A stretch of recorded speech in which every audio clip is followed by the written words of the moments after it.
Okay, ladies and gentlemen, what we have now is an environmental symposium. How to save the planet in just a piece at a time. Could you all introduce yourself, please?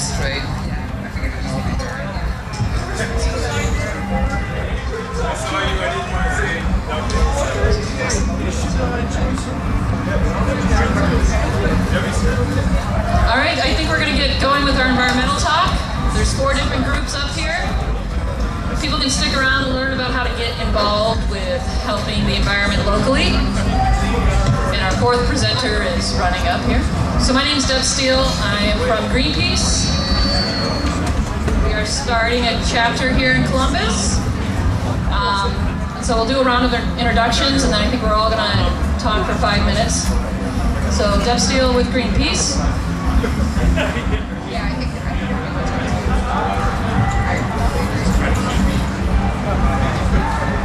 about like this.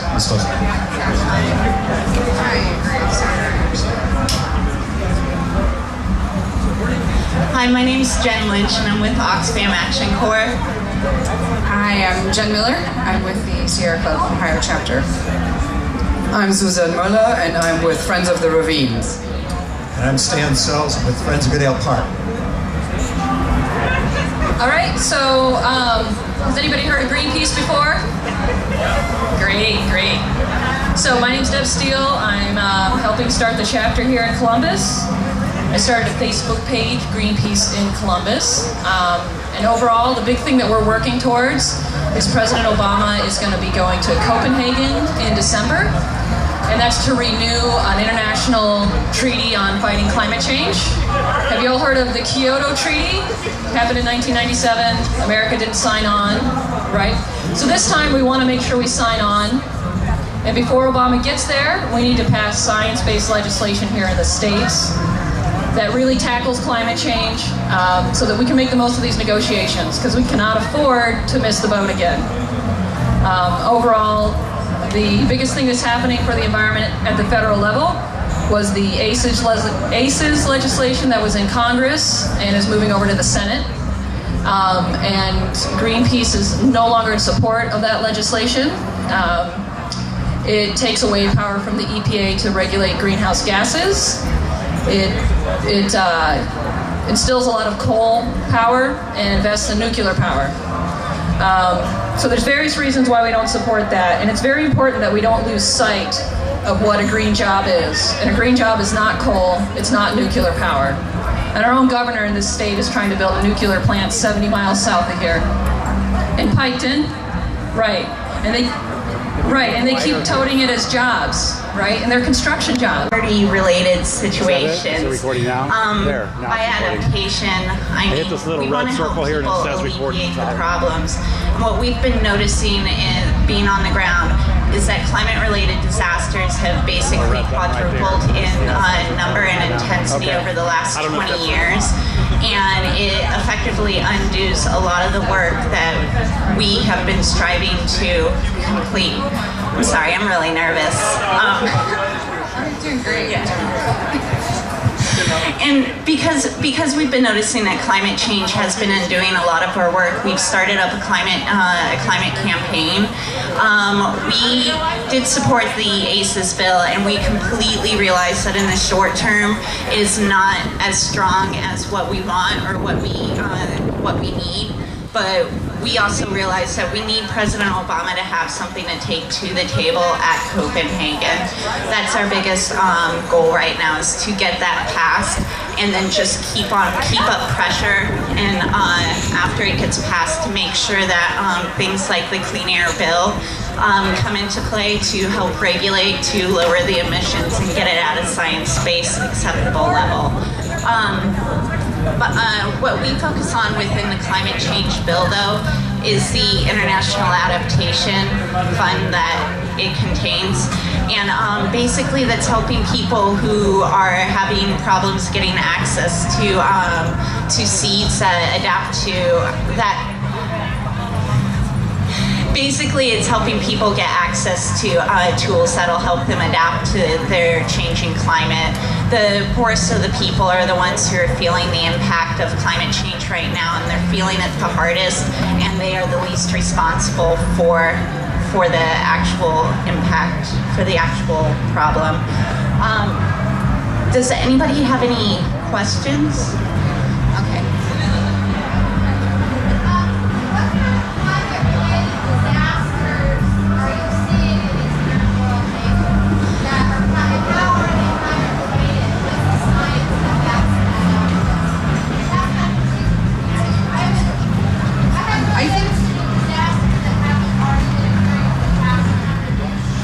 As I said, I thought we could talk about it now. We can talk about it at the end, but I definitely have an answer for you. So just remind me at the end and I can speak a little bit about it. We'll make that the first question. It's a very, very good one. Again, my name is Jen Miller with the Sierra Club. I want to give a big thank you to Tim Chavez. I remember when he gave his leadership in terms of really promoting this idea of a solar stage, and it's really grown into something incredible. The Sierra Club is the oldest and largest environmental organization in the country, as well as in the state, and it is an honor to be with all of you today. I work mostly at the state level, but of course we're working very diligently at the federal level as well. Sounds like we're going to talk about climate change. Sounds like that's what people are interested in, and I think one of the things I would like to say is that there is no silver bullet.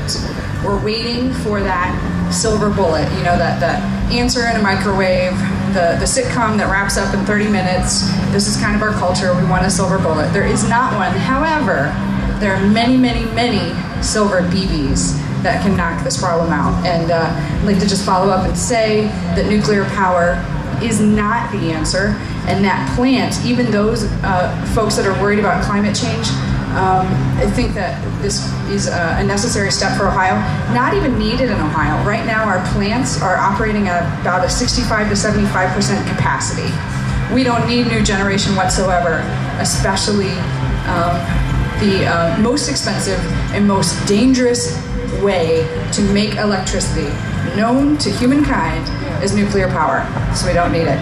But we do have at our own disposal many, many silver BBs to knock this out. And I think energy efficiency does not sound sexy, but this is something we can all do, and it pays for itself. Every dollar we spend in energy efficiency turns around $3 to $5 in savings on average.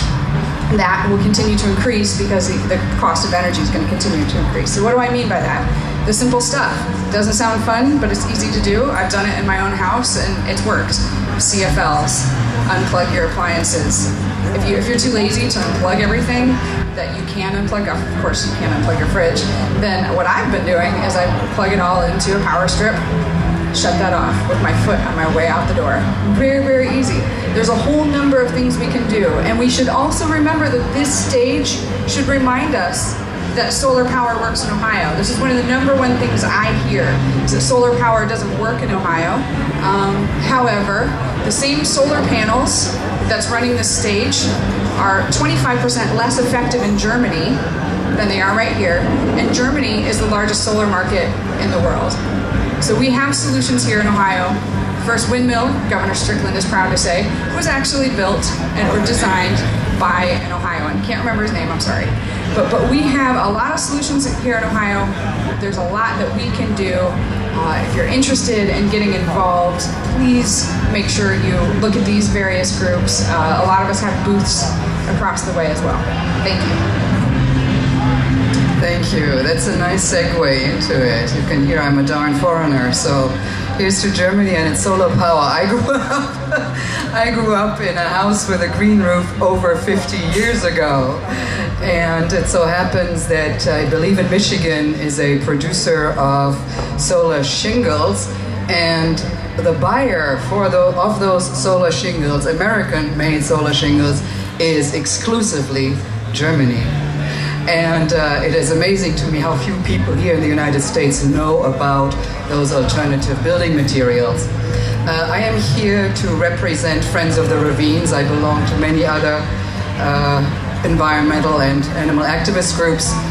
But I think we are the two here who represent the local yokels, the ones that have a small strategic plan and are mostly interested in its implementation, because you can have a wonderful strategic plan. If it just sits on the shelf, it just sits there. So we are sort of a grassroots organization and came into being because Columbus is built on many, many ravines and also wetlands, as you know, that were filled in for the airport and other development. So our prime concern is with unearthing those ravines that have been covered. One is right now has been uncovered in Gehenna. And we have a prime project that is Glen Echo Park. We have been heavily vested in its rehabilitation. And we are also the proud recipient of ComFest 2006 and 2007 grant money. And I've been with Jim, I think, since the inception of the solar booth, and love to be here. When it comes to ravines, personally, I'm very interested in the domino effect of everything and connectivity.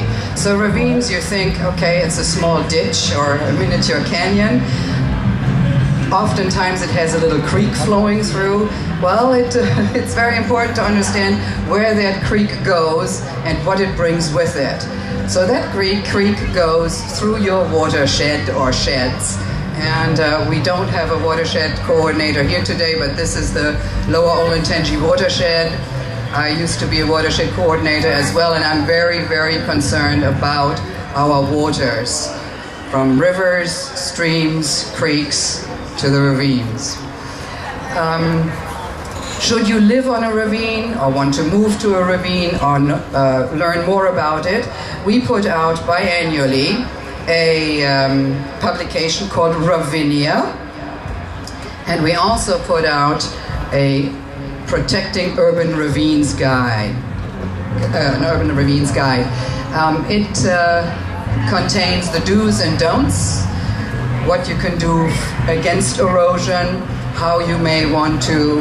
Actually, we need a lot of ravine stewards, people, because the EPA doesn't have enough people to police construction today. The construction plans can be wonderful, the construction crews, however, can muck it all up. And so we need stewards who can see that the distance from the construction site to the ravine or to the creek or to the river is being kept so that runoff and sludge doesn't go in there. We need people who understand that invasive species can ruin your ecotope in a ravine. We also need people to understand that just ripping out invasive species is not the answer either. That is, going from one extreme to the other. One of the major invasives is the honeysuckle, but it also, when it is on the edge of ravines, provides erosion, measures against erosion, so you can't just rip it out. Many hands-on advice is what Friends of Ravines provide, and I'll be here to answer your questions later. Thank you. I'm Stan Sells with the Friends of Goodale Park, and I'd like to see a show of hands of how many folks enjoy this site for ComFest. Cool. I think it's unanimous. This is an incredible urban green oasis, and the Friends have, in the 22 years that we've existed, been instrumental in overseeing, raising funds, coercing the city in over $2 million worth of improvements in this park. This park would not look the way it does today without the incredible efforts of a small group of volunteers in the Friends of Goodale Park. One of the things that we've been particularly concerned about are the trees in the park. One of the reasons the Friends came into existence was a severe storm back in '86, '87 that devastated the park in terms of a number of mature trees that were taken out at that time. Since that time, we've planted probably close to 500 trees And we've done a comprehensive tree inventory of the entire park. We're fortunate to have an arborist on our board who has access to equipment. So we actually have a Google program on our website that identifies every tree in the park, the status of it, the type, the species, the subspecies, and there are over 700 trees that we currently have in the park. 180 of those are very unique species. In fact, this park is often used as a laboratory for Ohio State University for its forestry students because we have so many unique trees here in the park. We also do a lot to keep the flower beds looking decent, and we're always in need of volunteers to come and help us plant the beds, keep them weeded, and keep them looking nice throughout the year. And in an effort to do that, we happen to have the webmaster in our presence, but we have an incredible website now called friendsofgoodalepark.org. And I would urge all of you and urge your friends to check out our website.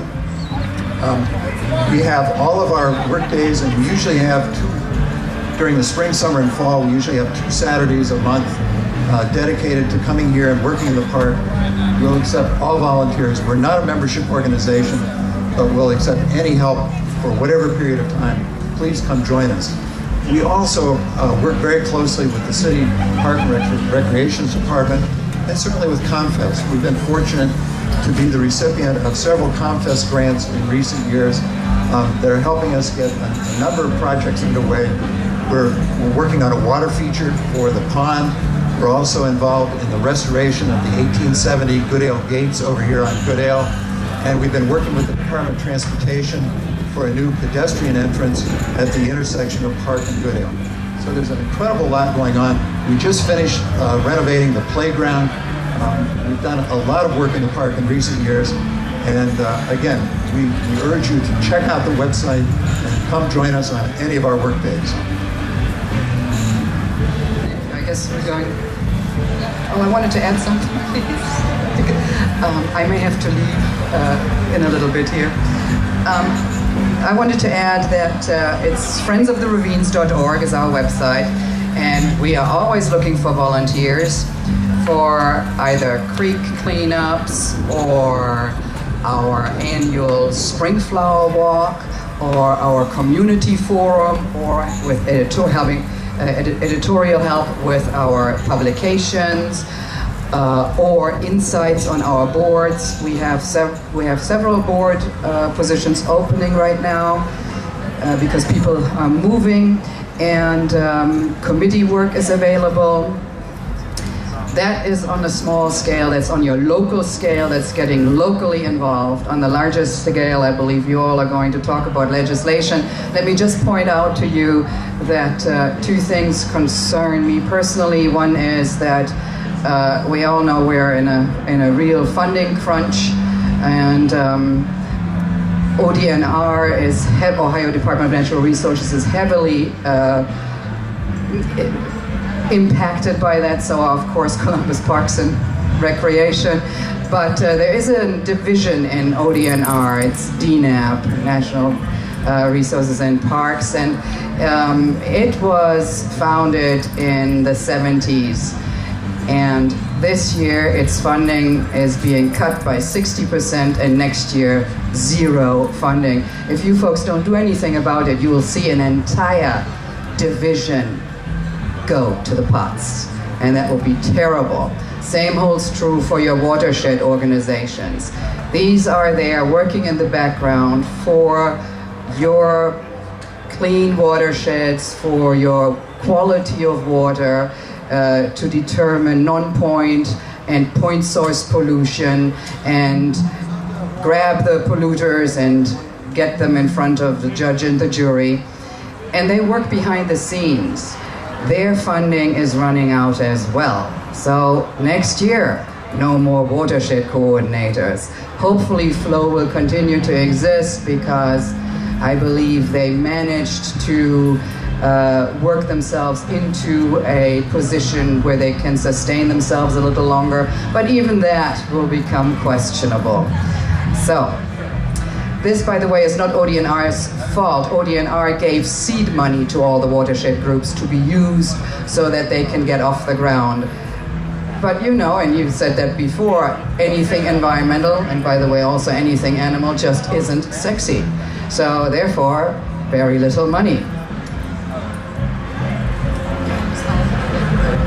Okay, in terms of the state budget, the concerns that we should have in terms of the environment are the Department of Natural Resources and also the Ohio EPA are both being cut significantly. The bottom line is a lot of this doesn't have to include tax increases, and it doesn't have to include stuff coming out of the General Revenue Fund. The governor proposed some very smart fees, like a kayaker would pay an extra $1.67 a year to register their boat. $1.67 a year to register their boat. The kayakers, a lot of which are saying, yes, we want this. The Senate axed it anyway.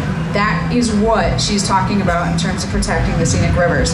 So if you were to contact your legislators, you want to say, please protect the Department of Natural Resources, please protect the Ohio EPA, and please do that through these fee transfers that make sense. Fee transfer, they'll know what you're talking about now. There's many of them, but they all make a lot of sense. Thank you.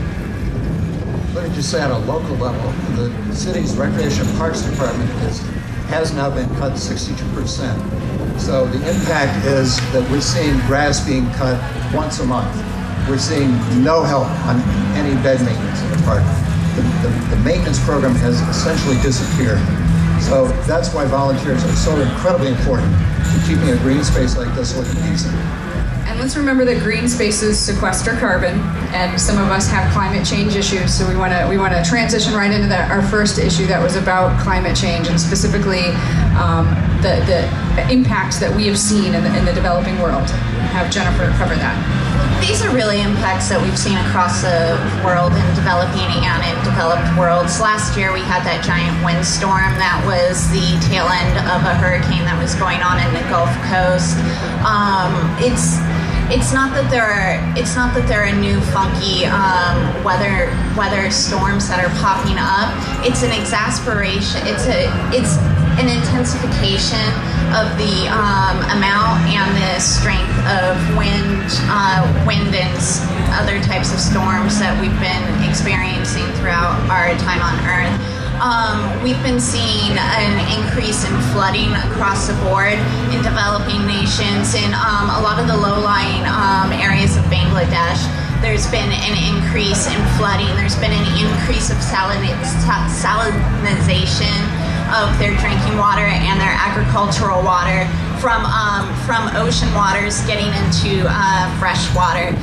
We've been seeing an increase, conversely, of desertification that's going on from water just not falling on certain parts of the world that are that can already be pretty deprived of water, and it really hurts people. As to statistics, I have an Oxfam statistic, and I have a book in here. That's where I pulled the quadrupling of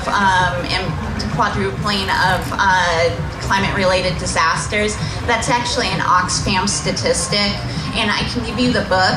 And what I can also do is get with you at the end. And I do have resources. I have independent articles, and then I also have Oxfam articles that speak to the increased number of storms and the increased negative effect it's been having on humanity across the board. So.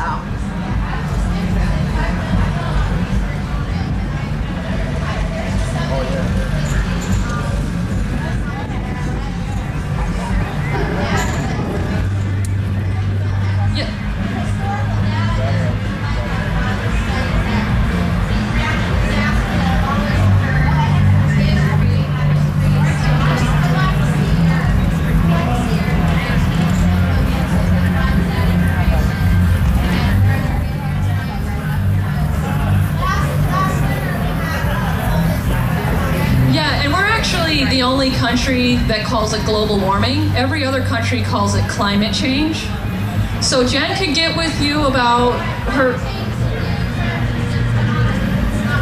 No, it's here in our country it may feel new, but across the world it's been called climate change. So we can't say finite what exactly it's going to look like. And by the time that we can say finite, we might be pretty far into it. So Jen can give you her studies. Does anybody else have a question for any of the groups up here about what you can do locally or what's going on at the federal level? Because this is sort of the time that we have a Q&A. Can I back up real quick? So most of the environmental organizations are going to say the exact same thing, and there's a lot. You're right. You can always find conflicting evidence, but the majority of evidence in regards to these effects is that they have already begun, that they have begun throughout the world, that they are more pronounced near the equator, which is often the developing world. So that concept of climate change, you're right, it is confusing. In Africa, there are abnormal freezing spells that have never happened before that are totally changing agriculture and making it difficult for that growing to occur again. So that this is that concept that the climate is different. I think that the research will be there, but I just wanted to let you know that all of those national and international organizations are all backing that from scientific research. I think we had a question. Go ahead. Yeah. Come up here and we'll repeat it. Personally, I would prefer the term climate emergency over climate change. The word change not only conveys emergency. Dr. Jim Hansen, one of the top climate scientists in the world, is actually calling for civil disobedience in coal plants because we're talking about crossing the tipping point of no return, setting the whole process in motion, a runaway train. We don't have an infinite amount of time to deal with climate change. You and I have been open-ended. We're already approaching the tipping points, according to Jim Hansen. And I wanted to add to what Jen was saying about the state budget bill. I'm from Athens. I'm actually working to develop green energy projects for the city of Athens. And kind of at the last minute, we got a very positive amendment into the budget bill. Not a lot of people know about it because there's a lot of nasty stuff in there, a lot of cutbacks. But in Athens, we are pioneering with a new method for financing residential solar projects, where we create what's called a revolving loan fund that allows the city to give low or no interest loans to homeowners to finance their rooftop solar systems. That's now an amendment to the state budget, and we're hoping that that will get passed. So that's a very positive thing. But my question is about the relationship of environmental groups like the Sierra Club and others to Governor Strickland. I think there's a tendency when we have a Democratic governor to kind of take more of a hands-off attitude because we've got a Democrat, and obviously he's better than Governor Taft on the environment. But right now, Governor Strickland is taking some very, very poor positions on the environment. He oversaw a $30 million loan guarantee for a new coal plant down in Meigs County that should not be built. It has no controls over carbon emissions. It's going to completely undo every step forward we try to make in the city of Athens. It's like one step forward for green energy, and if that coal plant gets built on the Ohio River, it's like 20 steps backward. It completely undermines what we're doing in the city of Athens. That coal plant should never come online. So, and Strickland is also supporting the nuclear plant. So I'm wondering, are the environmental groups willing to challenge Governor Strickland when he, support him when he does the right thing, but he needs to be challenged when he does the wrong thing, supporting coal and nuclear?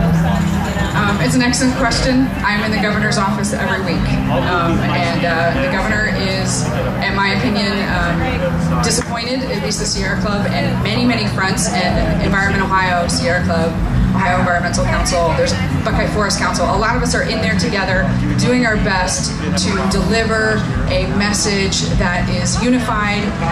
I can say that we have some big concerns. You're right, the nuclear power, the bypass that goes right through our only national forest, the funding for AMP, these are all big concerns. We're getting some movement in other areas. So transportation, we did not get our passenger rail, but Governor Strickland's the one that put it on the agenda. That had a lot to do with our pressure. Stronger building codes, we're pushing that in a way that's never been pushed before. So I think you're absolutely right that Governor Strickland needs to hear from, they're hearing from the staff of these organizations. You're indeed correct that Governor Strickland needs to understand that he is not safe because he's a Democrat or whatever, that we are watching, that we see him as a mixed bag. Of course, last year he passed the strongest energy efficiency and renewable portfolio standards, some of the strongest in the country. But that progress that's making our utilities invest in renewables and invest in efficiency is moving backwards with these really bad plans. And so they need to hear from all of us. And it really, when you walk in there, or when you email, or you write a letter, or you call, when you do that and you say that, it actually makes it easier for those of us that go in and advocate, because it helps them understand that we are representing the people of Ohio. So, thank you. Does that help answer your question? Okay. So, what I did is usually put that in there if possible. I'm a former worker from the Pikeville Uranium Enrichment Facility, and last week we were handed a media press release saying that Governor Strickland, Gene Schmidt, and Bornovich was going to put a nuclear power plant in Pikeville. So they hold a media conference at the site with the workers, with the media, and without the involvement of the community. They even said that we did this behind closed doors. We wanted to surprise you, we're going to go ahead and build this nuclear plant. Those same representatives was in a meeting in 1999 when all these workers came in with lung cancer, carrying oxygen tanks. They had so much cancer, people dying at the plant, they put in a compensation bill for the nuclear workers. These same representatives are bringing another nuclear power plant to Piketon to kill the people in the community. It's a criminal act that they're doing because they know the workers don't have jobs. Yesterday, I was with a worker and he said, I've hit rock bottom. I don't have a job. Now I have to go to work at the nuclear plant and get cancer to make a living. That's really sad. Right.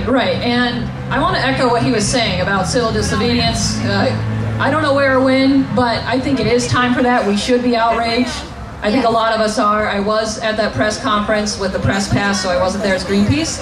Voinovich had the audacity to say that we're going to provide jobs by cleaning up the waste left over from the uranium.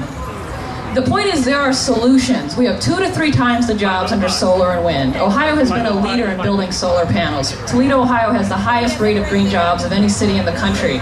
So Ohio already is on the solution train in some of these parts. We cannot lose sight of what a green job is. Our jobs are not done at the ballot box. All of these organizations, we all need you supporting us, supporting the leaders when they're doing the right thing, and calling the leaders out when they're doing the wrong thing. You know what, I don't know how you got in that meeting, but I've been in that community for 29 and a half years.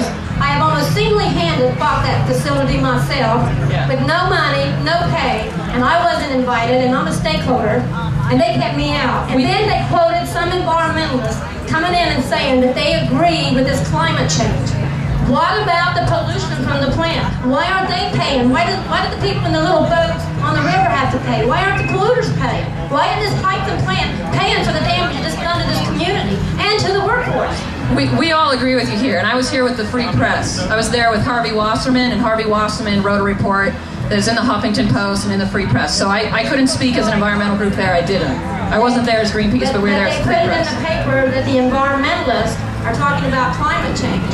But what about the fluorides and the chromium and the radiation and the neptunium and the plutonium? What about the climate change? We agree with you.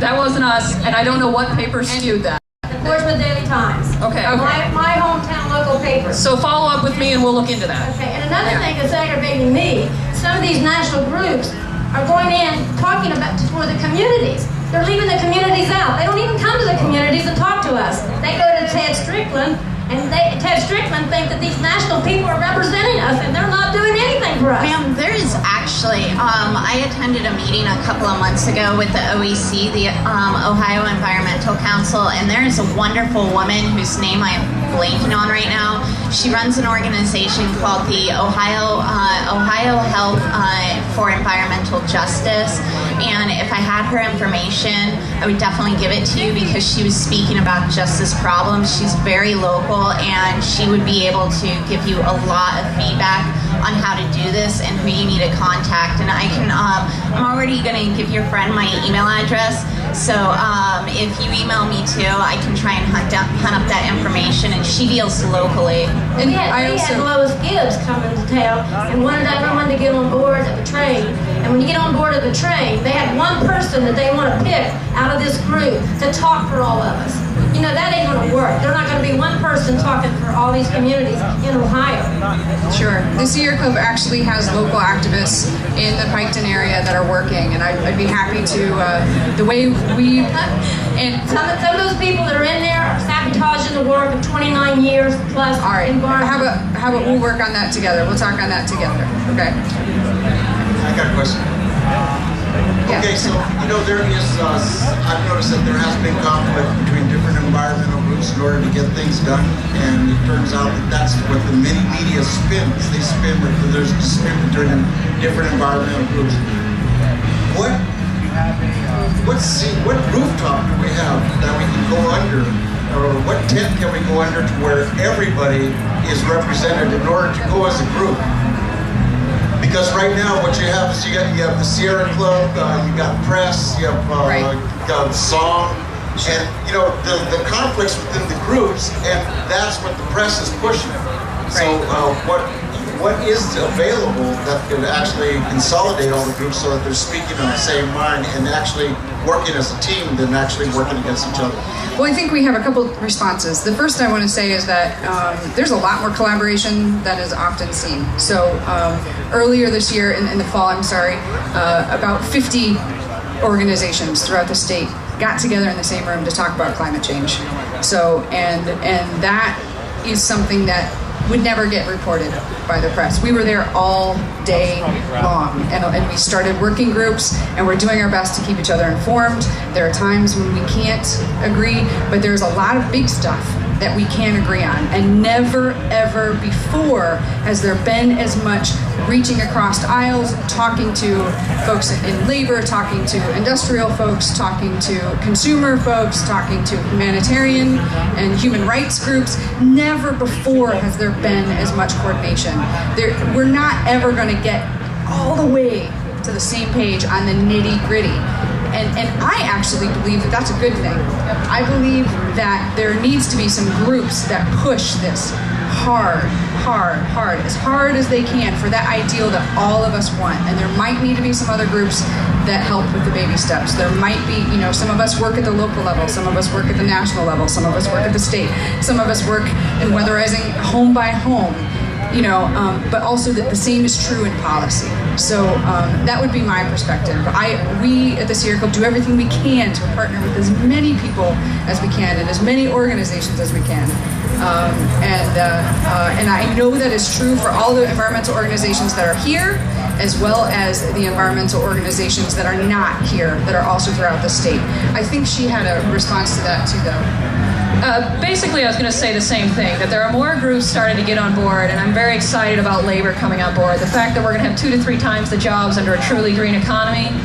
I mean, Ohioans want jobs. I saw that people were willing to take a job even if it was going to kill them early because they need a job so bad. So as much as we can be truth tellers, that localizing our food production methods, that working for solar, wind, weatherization, geothermal, and that we stay on our legislators, that we know what the solutions are, and we're not confused about what a green job is. We know that's not nukes. We know that's not coal, and all the groups up here agree with that. That we need to start carrying that baton a lot further than thinking it ends at the ballot box. So. The problem we're getting in Piketon, we've been there 29 plus years. You get a new group that came in for 2 years and to bash all the work that we've done for 29 years without any money, without any national help. And then the Sierra Club comes in and joins this group that's been there for 2 years that's been bashing us. It's pretty overwhelming that we have a fight for our life down here, and these national groups come in there and they bash us to death. Okay, we'll talk about that later, and I'm not a national group. Okay, I want to say that real clear. Okay, I am a daughter of Ohio, and I've committed my life to Ohio, and I'd be happy to talk to you about this more, just us. But I think there might be more questions that are broader, and I think we need to give those folks an opportunity. I have a question. Are you with the Sierra Club? Is that who your organization is? Yes, ma'am. Okay, well that's a national organization, but I don't work on national level work at all. I work at the local. She works at the local chapter. Okay, well factors of the Sierra Club are what have not helped us locally. Well, then but I have a question. Are you a salaried Sierra Club employee? Yes, ma'am, but most of the leadership is volunteer. Okay, and then my other question is, or actually it's a comment, did you know that the Sierra Club invests its contributions into a general hedge fund which invests all of its money into coal and nuclear and all those corporations that you stood up here and protest against? Hey, I don't know why Did you you're... know that? Look it up. It's all I don't know. documented information that you can look up online. So just so you know, the Sierra Club is a fraud, it's a fake, and these people are freaking frauds. All right, does anybody else have a question who wants to work on solutions? Hey,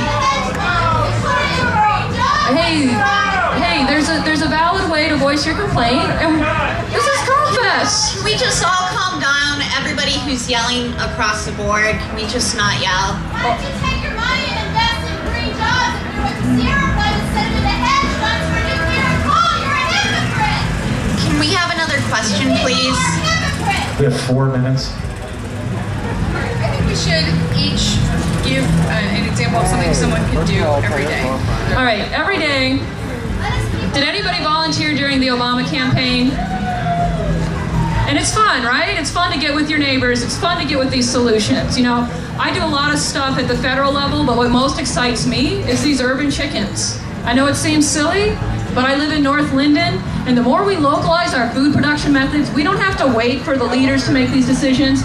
We don't have to beat ourselves silly about where's the funding, how's this going. Somebody should do that, stay on it. But at the local level, if you help these local community farms, that's the best way to lower your carbon footprint, and then we're leading the leaders. We do not have to wait for the federal administration stuff. Now, I want to work on the federal administration stuff, that's what I'm to do, but on the local level, I see nothing better that lights up people's eyes other than participating in the solutions, localizing our food production methods. Buying food locally is probably even better than buying organically.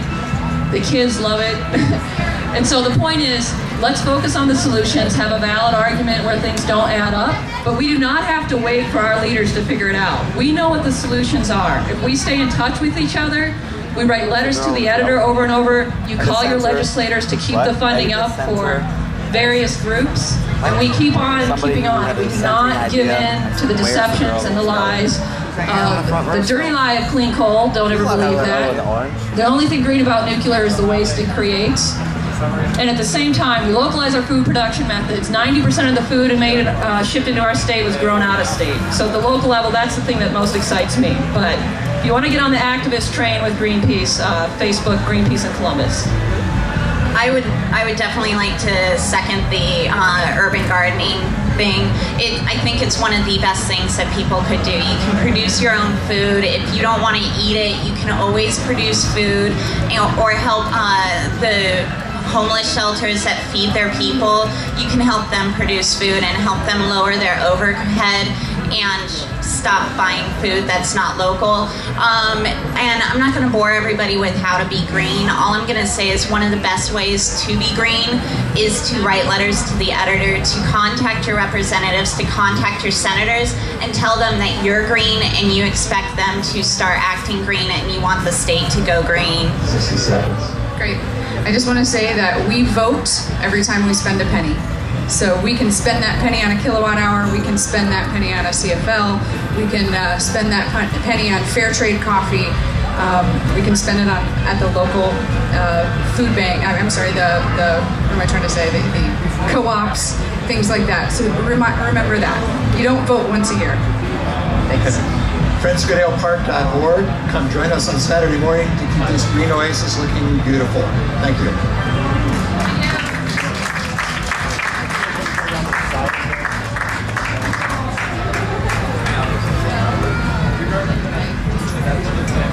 All right, let's hear it for the community involvement environment. Sierra Club, Friends of Goodale Park, Flow, Oxfam, PC. Great discussion. Thanks, ladies. Yes, thank you. And just remember Goodale Park, every Saturday at 9 to 12 o'clock, you can come out here and volunteer and help keep this park beautiful.